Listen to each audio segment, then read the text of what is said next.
नमस्कार साथियों, स्वागत है आपका अपने यूट्यूब चैनल स्टडी विद एवी में। साथियों, आप सभी लोग कैसे हैं? आशा करता हूँ आप सभी लोग अच्छे होंगे, स्वस्थ होंगे और आपका अध्ययन जारी होगा आगामी एग्ज़ाम्स के लिए, जो भी आपके एग्ज़ाम्स होंगे।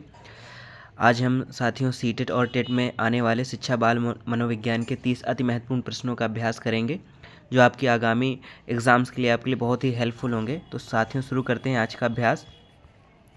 पहला प्रश्न है आपका, बच्चे की भावनात्मक बुद्धिमत्ता किस क्षमता से संबंधित है?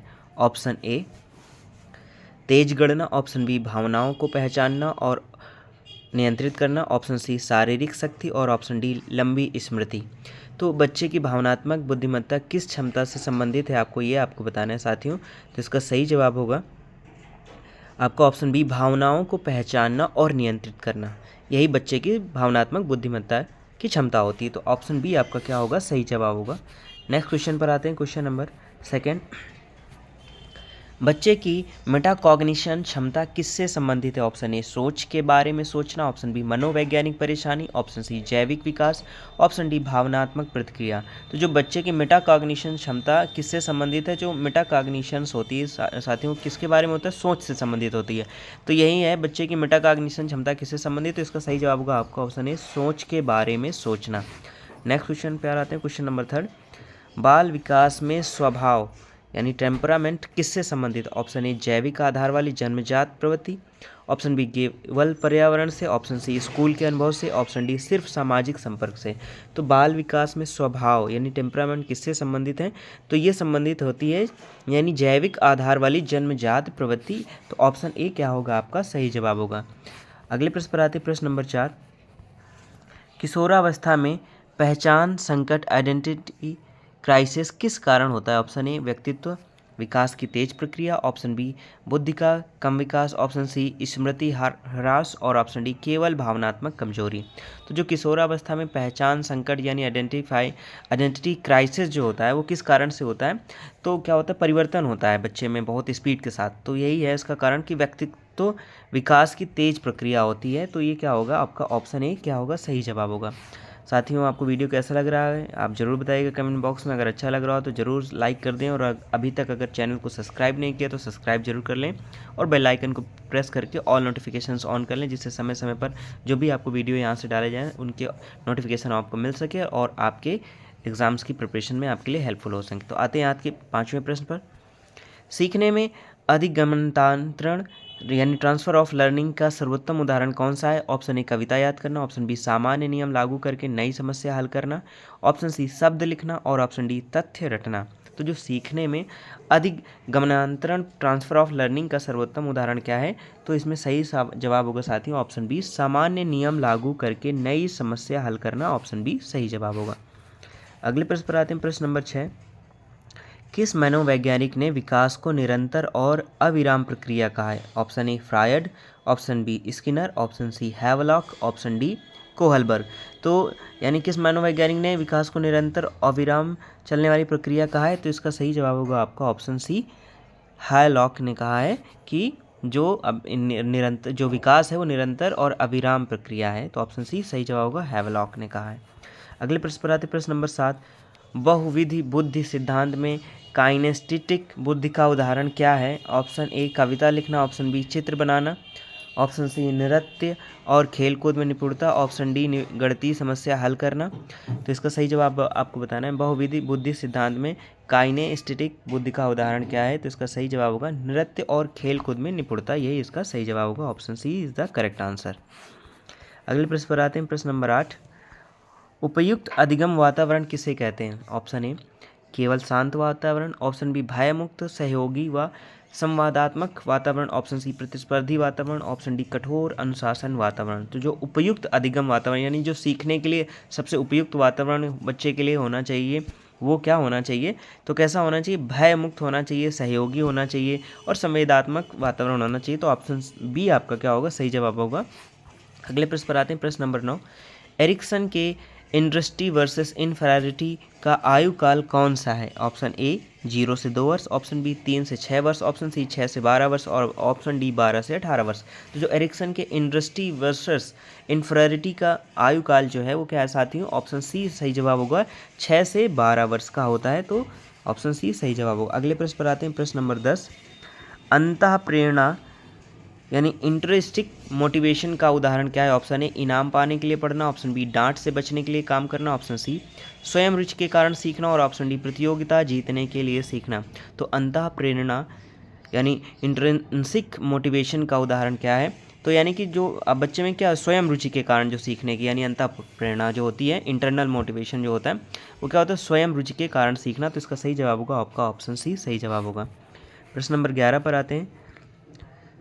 अवलोकन अधिगम का सर्वोत्तम उदाहरण क्या है? ऑप्शन ए दंड के बाद काम करना, ऑप्शन बी शिक्षक के कार्य देखकर अनुकरण करना, ऑप्शन सी प्रश्न हल करना, ऑप्शन डी या पाठ याद करना। तो जो अवलोकन अधिगम यानी जो देखकर सीखने की प्रक्रिया का सर्वोत्तम उदाहरण क्या है? तो इसका सही जवाब होगा आपका साथियों ऑप्शन बी शिक्षक के कार्य देखकर अनुकरण करना, यानी शिक्षक जो कार्य कर रहा है उसको देखकर सीखना, यही अवलोकन अधिगम है। तो प्रश्न नंबर बी आपका सही जवाब होगा। नेक्स्ट क्वेश्चन, सामाजिक सांस्कृतिक सिद्धांत में भाषा की भूमिका क्या है? ऑप्शन ए सिर्फ संचार का माध्यम, ऑप्शन बी संज्ञानात्मक विकास का उपकरण, ऑप्शन सी कठिनाई उत्पन्न करने वाला साधन, ऑप्शन डी व्यवहार नियंत्रित करने वाला साधन। तो जो सामाजिक सांस्कृतिक सिद्धांत में भाषा की भूमिका है साथियों वो क्या है? वो कैसा है? संज्ञानात्मक विकास का उपकरण है। तो इसका सही जवाब होगा आपका ऑप्शन बी सही जवाब होगा, संज्ञानात्मक विकास का उपकरण है, यही आपका सामाजिक सांस्कृतिक सिद्धांत है। Option B is correct answer होगा। अगले प्रश्न पर आते हैं, प्रश्न नंबर 13। परिपक्वता का शिक्षा में मुख्य महत्व क्या है? ऑप्शन ए सीखने को स्वतः बदल देना, ऑप्शन बी अनुशासन बढ़ाना, ऑप्शन सी बच्चों की सीखने की तैयारी निर्धारित करना, ऑप्शन डी अंक सुधारना। तो जो परिपक्वता का शिक्षा यानी कि वो कितना परिपक्व है, कितना मैच्योर है बच्चा, यानी परिपक्वता का शिक्षा में मुख्य महत्व क्या है? तो इसका सही जवाब होगा ऑप्शन सी बच्चों की सीखने की तैयारी निर्धारित करना, कि बच्चा कितना सीखने योग्य हो गया है। तो ऑप्शन सी इसका सही जवाब होगा। अगले प्रश्न पर आते हैं, प्रश्न नंबर 14। स्कैफोल्डिंग का मुख्य उद्देश्य क्या है? ऑप्शन ए छात्र को निर्भर बनाना, ऑप्शन बी योग्य मार्गदर्शन से सीखने का स्तर बढ़ाना, ऑप्शन सी दंड देना, ऑप्शन डी केवल लिखवाना। तो जो स्कैफोल्डिंग का मुख्य उद्देश्य क्या है कि इसका क्या होता है? बाहरी रूप से एक सपोर्ट देना। तो यानी सही जवाब होगा आपका ऑप्शन बी योग्य मार्गदर्शन से सीखने का स्तर बढ़ाना। तो ऑप्शन बी क्या होगा? सही जवाब होगा। Next question, question number 15। Bruner के स्पाइरल पाठ्यक्रम की विशेषता क्या है? ऑप्शन ए सामग्री को एक बार पढ़ाना, ऑप्शन बी सामग्री को क्रमिक रूप से बढ़ती जटिलता में दोहराना, ऑप्शन सी केवल रटना, और ऑप्शन डी केवल व्याख्यान। तो ब्रूनर के स्पाइरल पाठ्यक्रम की विशेषता क्या है साथियों? तो इसका सही जवाब होगा आपका ऑप्शन बी सामग्री को क्रमिक रूप से बढ़ती जटिलता में दोहराना, यही इसका सही जवाब होगा। यानी ब्रूनर के स्पाइरल पाठ्यक्रम में यही कहा था उन्होंने कि जो सामग्री है उसको क्रमिक रूप से बढ़ती जटिलता में, यानी पहले सरल से कठिन की ओर बढ़ना ही यही उन्होंने सुझाया था। अगले प्रश्न पर आते हैं, प्रश्न नंबर 16। साथियों को वीडियो कैसा लग रहा है जरूर बताइएगा, लाइक जरूर कर लीजिएगा अगर अच्छा लग रहा हो, और कमेंट बॉक्स में जरूर बताइए अच्छा बुरा जैसा भी हो। मैं आपके लिए मेहनत करता हूँ, मुझे लगता है कि मैं आपको 15 से 20 मिनट में अच्छे 15 से 30 क्वेश्चन का अभ्यास करा सकूँ जो आपको आगामी एग्जाम्स के लिए बहुत ही हेल्पफुल हो सके। तो अगर मेरी मेहनत आपको अच्छी लग रही है तो जरूर लाइक कर ले, चैनल को अगर सब्सक्राइब नहीं किया तो सब्सक्राइब जरूर कर लीजिएगा। प्रश्न नंबर 16। सामाजिक अधिगम सिद्धांत के अनुसार बच्चे व्यवहार कैसे सीखते हैं? ऑप्शन ए अनुकरण व मॉडलिंग, ऑप्शन बी प्रबलन और दंड, ऑप्शन सी संज्ञानात्मक संतुलन, ऑप्शन डी जैविक परिपक्वता। तो सामाजिक अधिगम सिद्धांत के अनुसार बच्चे व्यवहार कैसे सीखते हैं? तो इसका सही जवाब होगा साथियों अनुकरण व मॉडलिंग, यानी बच्चे देखकर जो उसके घर में या बाहर जहाँ भी हो है उसका अनुकरण करते हैं उसकी तरह, और मॉडलिंग करते हैं उसकी जैसे नकल करते हैं। तो इसका सही जवाब होगा सामाजिक अधिगम सिद्धांत के अनुसार बच्चे व्यवहार कैसे सीखते हैं? अनुकरण और मॉडलिंग के द्वारा। Next question, question number 17। गणित में त्रुटि विश्लेषण शिक्षक के लिए कैसे उपयोगी हैं? ऑप्शन ए सजा देने में सुविधा, ऑप्शन बी त्रुटि के मूल को समझने और सुधार रणनीति बनाने में, ऑप्शन सी अंक कटौती के लिए, और ऑप्शन डी कक्षा नियंत्रण के लिए। गणित में त्रुटि विश्लेषण जो शिक्षक के लिए कैसे उपयोगी साथी? तो इसका सही जवाब होगा ऑप्शन बी त्रुटि के मूल को, यानी उसका मूल जो कारण उसको समझने और उसको सुधार करना। तो यही है ऑप्शन बी सही जवाब होगा, त्रुटि के मूल को समझने और सुधार रणनीति बनाने में ही ये इसका सही जवाब होगा, ऑप्शन बी सही जवाब। प्रश्न नंबर 18। बच्चों के विकास में सहकर्मी समूह क्यों महत्वपूर्ण है? ऑप्शन ए दंड देने के लिए, ऑप्शन बी सामाजिक कौशल एवं पहचान निर्माण के लिए, ऑप्शन सी अलगाव बढ़ाने के लिए, ऑप्शन डी केवल अनुशासन के लिए।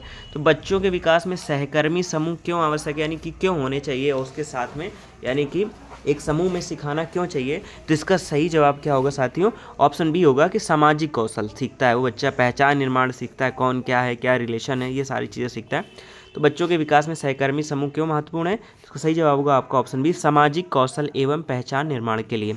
अगले प्रश्न पर आते, प्रश्न नंबर 19, कोहलबर्ग के अनुसार नैतिक दुविधा का प्रयोग किसके लिए किया जाता है। ऑप्शन ए शिक्षक की परीक्षा, ऑप्शन बी सजा देने हेतु, ऑप्शन सी अनुशासन बनाए रखने हेतु, और ऑप्शन डी नैतिक तर्क विकास मापने हेतु। तो जो कोहलबर्ग के अनुसार नैतिक दुविधा का प्रयोग किस लिए किया जाता है, यानी कि नैतिक दुविधा होती है तो आखिर क्यों होती है, तो इसका कारण है कि नैतिक तर्क विकास मापने हेतु। तो इसका सही जवाब होगा ऑप्शन डी नैतिक तर्क विकास मापने हेतु। अगले प्रश्न पर आते हैं, प्रश्न नंबर 20।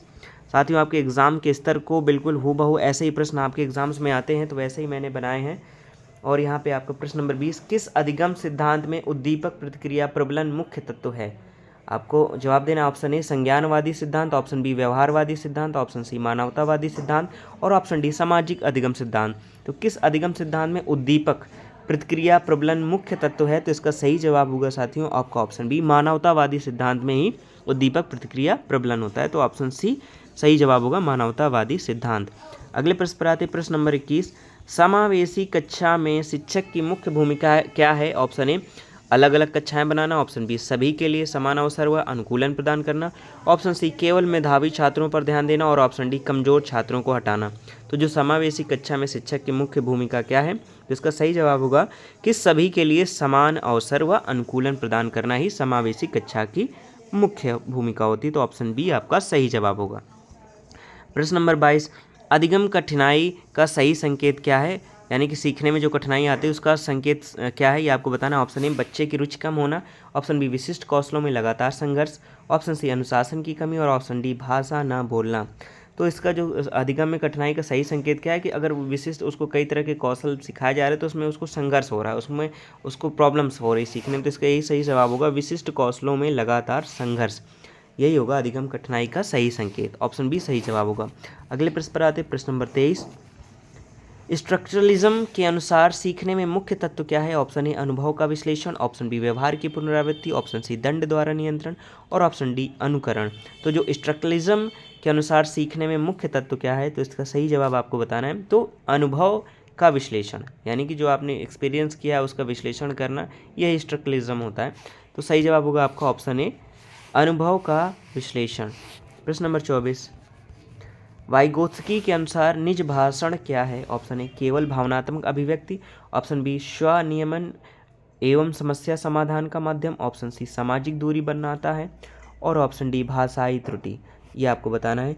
तो वाइगोत्स्की के अनुसार निज भाषण क्या है, तो इसका सही जवाब होगा साथियों ऑप्शन बी स्वनियमन एवं समस्या समाधान का माध्यम, यही इसका सही जवाब होगा ऑप्शन बी।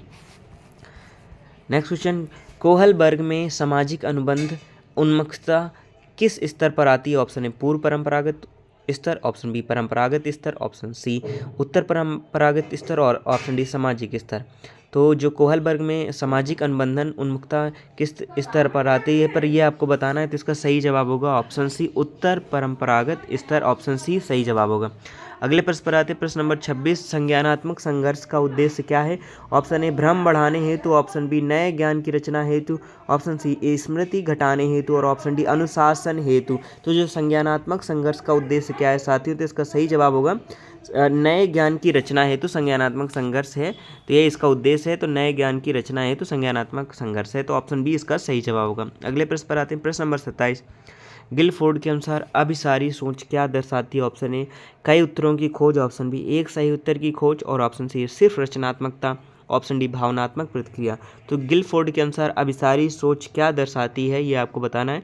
तो क्या बताता है अभिसारी सोच क्या दर्शाती, एक सही उत्तर की खोज, तो यही इसका सही जवाब होगा ऑप्शन बी सही जवाब होगा। नेक्स्ट क्वेश्चन 28, पियाजे के अनुसार समानकीकरण कब होता है। ऑप्शन ए जब बच्चा नए अनुभव को पुराने खांचों में फिट करता है, ऑप्शन बी जब बच्चा नई संरचना बनाता है, ऑप्शन सी जब बच्चा सामाजिक अपेक्षाएं सीखता है, और ऑप्शन डी जब बच्चा भाषा सीखता है। तो पियाजे के अनुसार समानकीकरण कब होता है, तो इसका सही जवाब होगा ऑप्शन ए, जब बच्चा नए अनुभव को पुराने खाँचों में फिट करता है। जो नया सीखता है उसको पुराने के साथ कंपेयर करके देखता है, ये इसका सही जवाब होगा ऑप्शन ए, जब बच्चा नए अनुभव को पुराने खाँचों में फिट करता है। नेक्स्ट क्वेश्चन 29, कल्पनाशील खेल किस अवस्था में महत्वपूर्ण है? ऑप्शन ए शैशवावस्था, ऑप्शन बी प्रारंभिक बाल्यावस्था, ऑप्शन सी किशोरावस्था और ऑप्शन डी युवा अवस्था। तो जो कल्पनाशील खेल किस अवस्था में महत्वपूर्ण है ये आपको बताना है, तो इसका सही जवाब होगा प्रारंभिक बाल्यावस्था में। कल्पना तभी बच्चे करते हैं जो प्रारंभिक बाल्यावस्था में, तो इमेजिनेशन करते हैं कि खेल खेल में कि ये हैं, इस तरह से कल्पना कर लेते हैं। तो कल्पनाशील किस अवस्था में महत्वपूर्ण है? तो ऑप्शन बी प्रारंभिक बाल्यावस्था। आज के अंतिम प्रश्न पर आते हैं। साथियों, वीडियो कैसा लग रहा है जरूर बताइएगा कमेंट बॉक्स में। आप लोग नहीं बताते हैं, अच्छा बुरा जैसा भी लगे जरूर बताइएगा मेरी मेहनत कैसी लग रही है। और अगर अच्छा लग रहा हो तो लाइक कर लीजिएगा, अभी तक चैनल को सब्सक्राइब नहीं किया तो सब्सक्राइब कर लीजिएगा, अपने दोस्तों के साथ भी शेयर कर लीजिएगा जो प्रिपरेशन कर रहे हैं, और बेल आइकन को प्रेस कर लीजिएगा, ऑल नोटिफिकेशन ऑन कर लीजिएगा। आज के आते हैं अंतिम प्रश्न पर। भावनात्मक परिपक्वता का संकेत क्या है? ऑप्शन ए क्रोध को दबाना, ऑप्शन बी भावनाओं को संतुलित अभिव्यक्ति, ऑप्शन सी सभी से दूरी रखना और ऑप्शन डी अत्यधिक संवेदनशील होना। तो जो भावनात्मक परिपक्वता का संकेत क्या है? तो इसका सही जवाब होगा आपका ऑप्शन बी भावनाओं का संतुलित अभिव्यक्ति, यही है भावनात्मक परिपक्वता। तो ऑप्शन बी सही जवाब होगा भावनाओं का संतुलित अभिव्यक्ति, यानी अपनी भावनाओं को संतुलित तौर पे प्रेजेंट करना, रिप्रेजेंट करना ही यही भावनात्मक परिपक्वता। ऑप्शन बी सही जवाब होगा। तो आज का अभ्यास साथियों यहीं तक।